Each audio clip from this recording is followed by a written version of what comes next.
প্রিয় ভিউয়ার্স, আসসালামু আলাইকুম। আজকে আমরা শিখব মেয়েদের 6/7 পেটিকোট ড্রয়িং এবং কাটিং। 6/7 পেটিকোট বা ছায়া। তো চলুন ভিডিওটি শুরু করা যাক। এর পোশাকটির মাপ হচ্ছে লম্বা 20 ইঞ্চি এবং কোমর হচ্ছে 26 ইঞ্চি। এটা ড্রয়িং এবং কাটিং করব। তো আমরা রেখে দিলাম। এরপরে আমরা একটা কাগজকে 2 গজ দিয়ে উপর থেকে 1/2 ইঞ্চি একটা মার্জিন দিয়ে নিলাম সেলাইয়ের জন্য। এরপরে আমরা 0 থেকে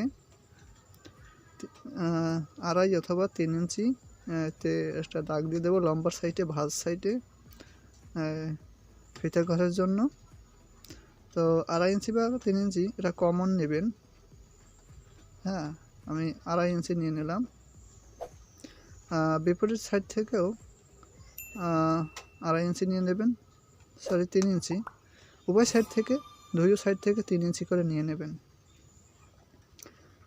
এরপরে আমরা স্কেল ধরে দুইটা বিন্দুকে জ্যামিতির মতো যোগ করে দেব। তো যোগ করা হয়ে গেছে। এরপরে আমরা উপরে লিখে নেব ফিতা ঘর। ওকে,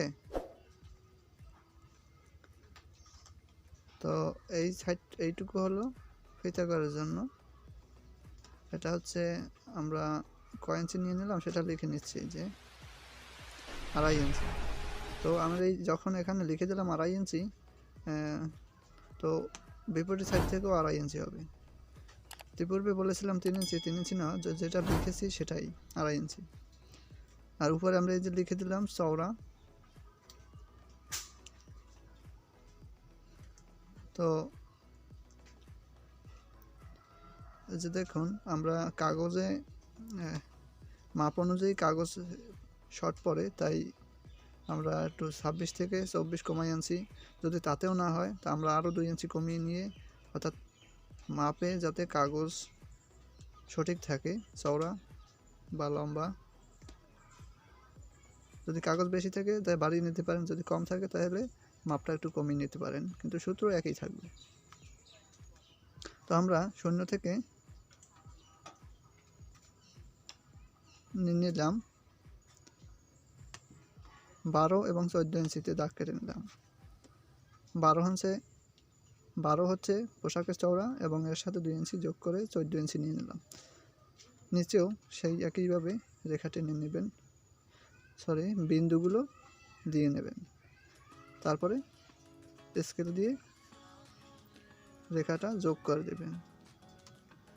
ব্যাস, এই হয়ে গেল ফিতা ঘর।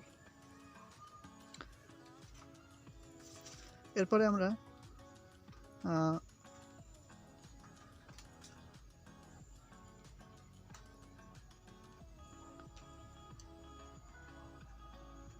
উপরে লিখে নেব কয় ইঞ্চি দিয়েছি সেটা। 0 থেকে চওড়া সাইডে কয় ইঞ্চি দিলাম সেটা লিখে নিলাম 14 ইঞ্চি। যাক, এরপরে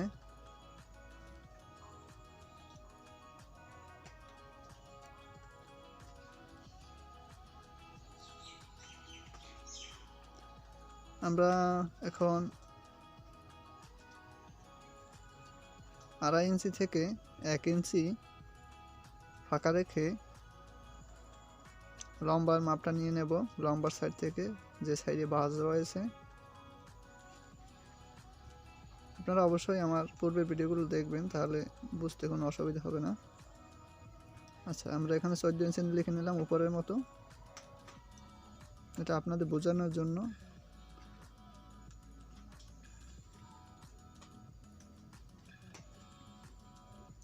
এই যে আমরা লম্বার মাপটা নিয়ে নেব।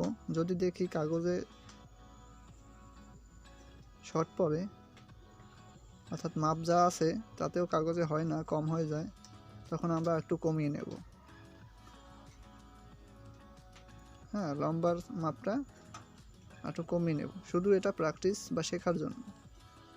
হ্যাঁ, আপনি যখন কাপড় দিয়ে কাটিং করতে যাবেন তখন অবশ্যই আগে কাপড়টা, পোশাকে কতটুকু কাপড় লাগবে সে অনুযায়ী, সূত্র অনুযায়ী, সে অনুযায়ী কাপড় নিয়ে নেবেন, তাহলে কোনো সমস্যা হবে না। যেহেতু আমাদের এখানে কাগজ কম আছে, তাই আমরা মাপ কমিয়ে বাড়িয়ে নিলাম লম্বা, এটা কোনো সমস্যা না।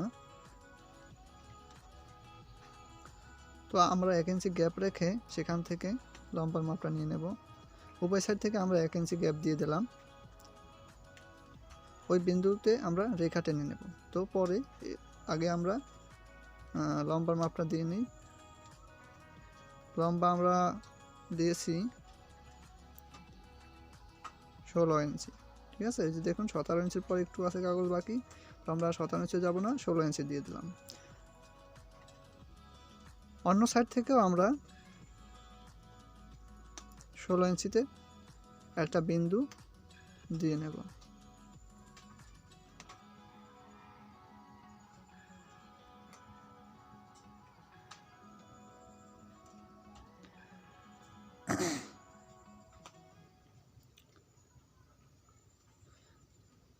Viewers, practice makes a man perfect, অবশ্যই প্র্যাকটিস করবেন।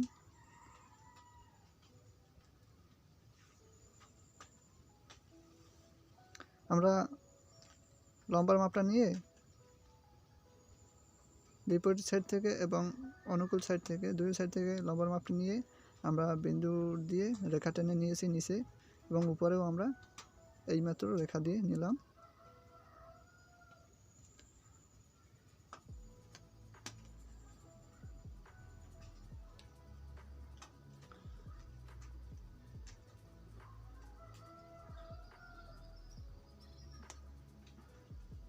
যারা আমার ভিউয়ার্স তারা অবশ্যই ফলো করুন, লক্ষ্য করুন। যেহেতু আমাদের কোমর হচ্ছে 24 ইঞ্চি, সেহেতু আমরা এর 8 ভাগ করে এক ভাগ নিয়ে নেব। তো তার পূর্বে আমরা লম্বার মাপটা নিচের যে এটা, সেটা 14 ইঞ্চিতে একটা বিন্দু দিয়ে উপরে 14 ইঞ্চির সাথে উপরেও আমরা 14 ইঞ্চি, শূন্য থেকে 14 ইঞ্চি পর্যন্ত চিহ্ন দিয়ে নিলাম। তারপর আমরা যোগ করে দেব দুইটা বিন্দুকে রাইট সাইড থেকে, তার ডান পাশ থেকে আমরা যোগ করে নেব। তো ফ্রেন্ডস, অবশ্যই ভিডিওটি ভালো লাগলে শেষে সাবস্ক্রাইব করে দেবেন আমাদের চ্যানেলটি এবং লাইক দিয়ে দেবেন। তো এটা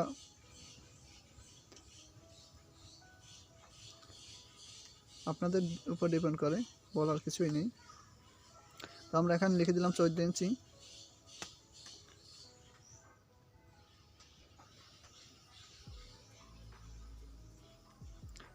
তো আমরা লম্বার মাপটি নিয়ে নেব, এরপরে 2 ইঞ্চি যোগ করে নিয়ে নেব। ভিউয়ার্স, আমরা যে লম্বার মাপটা নিয়ে নিয়েছি এতে কিন্তু লম্বার মাপ এবং 2 ইঞ্চি বাড়তিও আমরা নিয়েছি। মনোযোগ দিয়ে দেখুন ভিডিওটি, অর্থাৎ লম্বার মাপ যা থাকবে তার সাথে 2 ইঞ্চি আমরা যোগ করে নিয়েছি।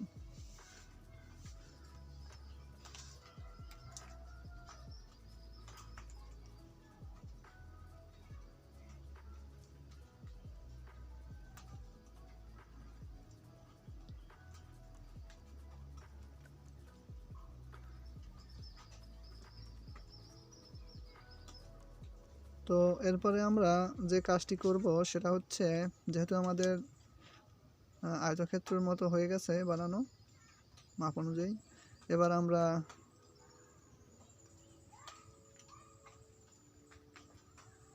কোমর মাপের 8 ভাগের 1 ভাগ নিয়ে নিলাম। তো দ্বিতীয়বার বলার কিছুই নেই, তারপর আমি বলে দিচ্ছি আরও একবার। 0 থেকে 2.5 ইঞ্চি আমরা চওড়া নিয়ে নিয়েছি, চওড়া লম্বা সাইডে, ভাঁজ সাইডে।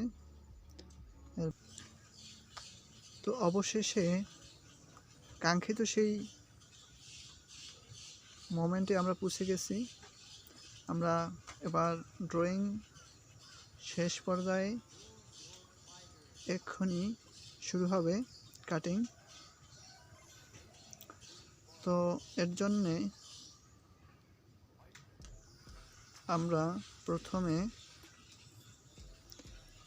ভালোভাবে আর একবার দেখে নিব যাতে কোথাও কোনো সমস্যা না হয়, হ্যাঁ, কাপড়টা যাতে না নষ্ট হয়। তো সব কিছু ওকে। এবার আমরা রেখা বরাবর সিজার বা কাঁচি দিয়ে কেটে নেব।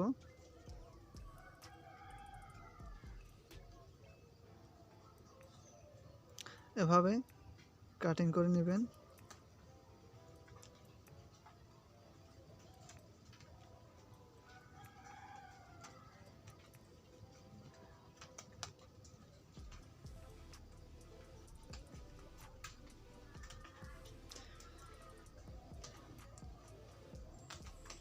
তো এই হচ্ছে দ্বিতীয়টি পার্ট।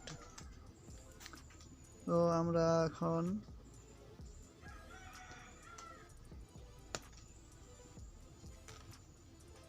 রেখা বরাবর কেটে নেব।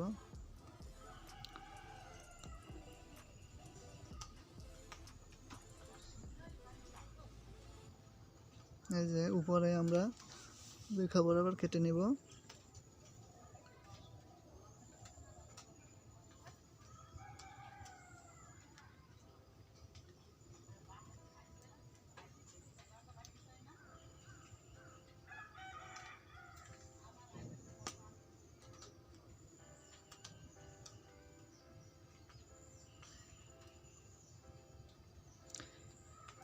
ডাউন দিক থেকে নিচ থেকেও আমরা বাড়তি অংশটা কেটে ফেলে দেব।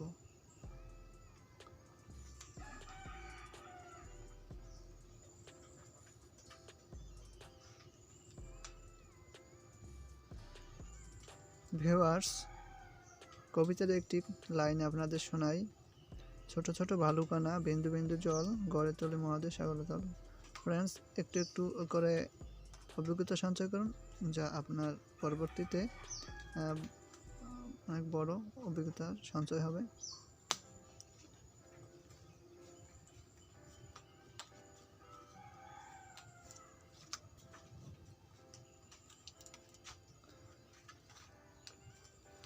তো আমরা কাটিং করা শেষ।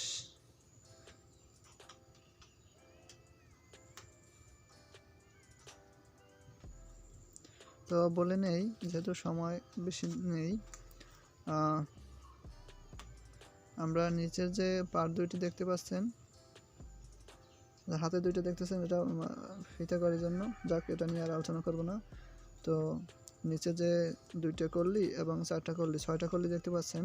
তো এটার যেটা 4 ইঞ্চি যেটা চওড়া, সেটাকে অপর যে 4টা পিস আছে তার চওড়া অংশে রাখবেন। ঠিক যেভাবে আছে এইভাবে রেখে যেটু বড় ছোট আছে উপরে এবং নিচে সেটা কেটে নেবেন। তো যেটা বলছি, যদি বুঝতে না পারেন তাহলে আমার এই ভিডিওর সেলাই ভিডিওতে সেটা অবশ্যই পাবেন। তো এই রাইট সাইড থেকে রেখা বরাবর আমরা কেটে নেব।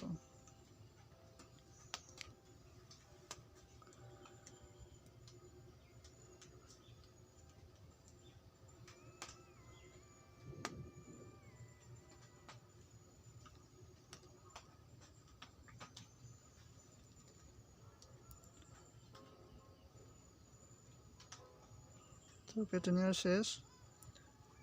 এই যেভাবে রয়েছে ঠিক এভাবেই কেটে নেবেন। এই যে 4টি পার্ট,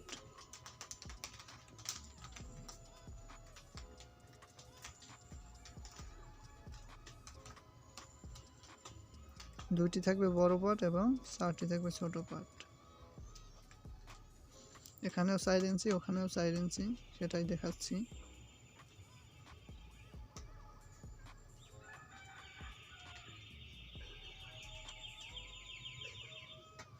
তো কাজ শিখতে গিয়ে আপনাদের অবশ্যই ভুল ভ্রান্তি হতে পারে, আর আমাদেরও ভিডিওতে যদি কোনো ভুল ভ্রান্তি আপনাদের চোখে ধরা পড়ে তাহলে অবশ্যই ক্ষমা সুন্দর দৃষ্টি দেখবেন এবং আমাদেরকে অবশ্যই সাজেশন দেবেন কীভাবে কাজ করলে ভালো হয়, কোনটি দেখতে চান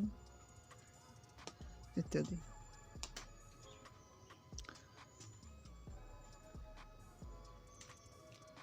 তো বারবার দেখিয়ে দিলাম, আশা করি বুঝতে অসুবিধা হবে না। এটা 2টা পিস, সেটাই আর কি, মোট 6টি পিস। ওকে, তো এটা হচ্ছে ছায়া বা 6/7 পেটিকোট। এটা অত্যন্ত সহজ, যদি চেষ্টা করেন তাহলে আমি আত্মবিশ্বাস নিয়ে বলতে পারি আপনি অবশ্যই পারবেন। তো আমাদের চ্যানেলটি যদি ভিডিওগুলো ভালো লাগে তাহলে অবশ্যই লাইক দিবেন এবং সাবস্ক্রাইব করে নেবেন।